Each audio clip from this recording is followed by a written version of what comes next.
Impressed with his poetic skills, he was offered wealth and luxury by kings if he would only grace their courts. But he chose to be a beggar in the streets of Tiruvannamalai and to be in Bhagwan's shadow, only to live the truth.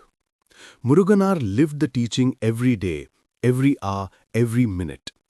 Since he was with Bhagwan all the time, he earned the nickname Shadow of Bhagwan. The relationship between Muruganar and Bhagwan is the practical demonstration of the Guru-Shishya relationship that is extolled in Hindu scriptures. All Hindu texts are written in question and answer format, with the disciple asking the question and the Guru giving the answer, even on ethical issues. We will soon see how beautifully the Guru-disciple relationship is brought out in the Hindu culture when we examine the rest of Muruganar's life.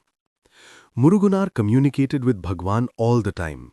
Bhagwan was not a well-read person, whereas Muruganar had read Tamil literature extensively.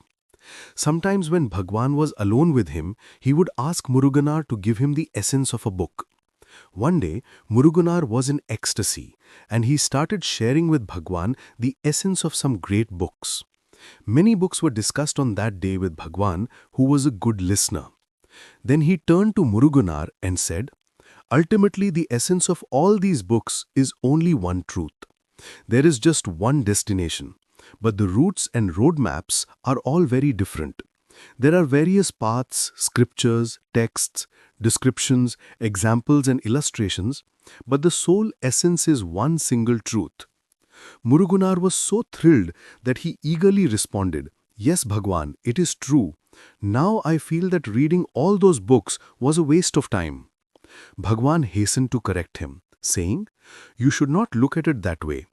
It is because we have read all these books that we have understood that their essence is one truth. Had we not read all these books, the mind would have kept tempting us with the thought that there is a new revelation in some other book. Therefore, reading also serves a purpose.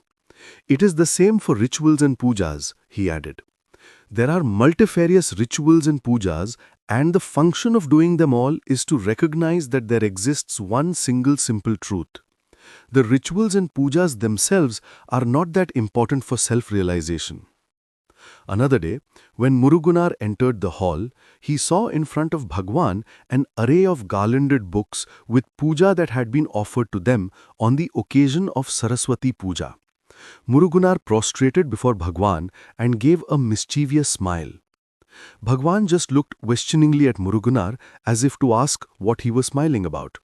Muruganar said, "Bhagwan, I am very amused that the very truth is seated here, and these books are merely the chaff. People have worshipped the chaff instead of the essence." Being a poet, he then gave this example. "Bhagwan, imagine that the best of sugarcane was squeezed to get sugarcane juice, and that was crystallized to make sugar. A human figure was then made out of that sugar. You are that sugar, and these books are like the sugarcane waste. Instead of paying respect to you, the sweet sugar, people are paying respect to the waste." Muruganar smiled, and so did Bhagwan. Filled with inner bliss, Muruganar and Bhagwan had such a close relationship that Bhagwan would wait for him to arrive. The moment Muruganar walked in, Bhagwan would pose a question to him even before he could prostrate. Muruganar's senses and attention were always fully attuned to Bhagwan and his words.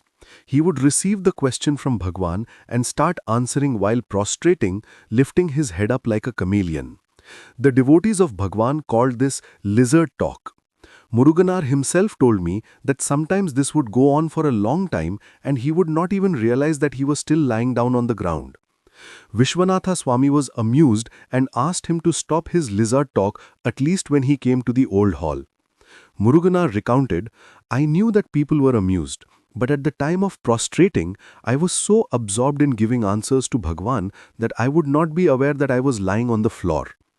As I was lying down, my voice would not be clear, and Bhagwan would have to strain to listen to me.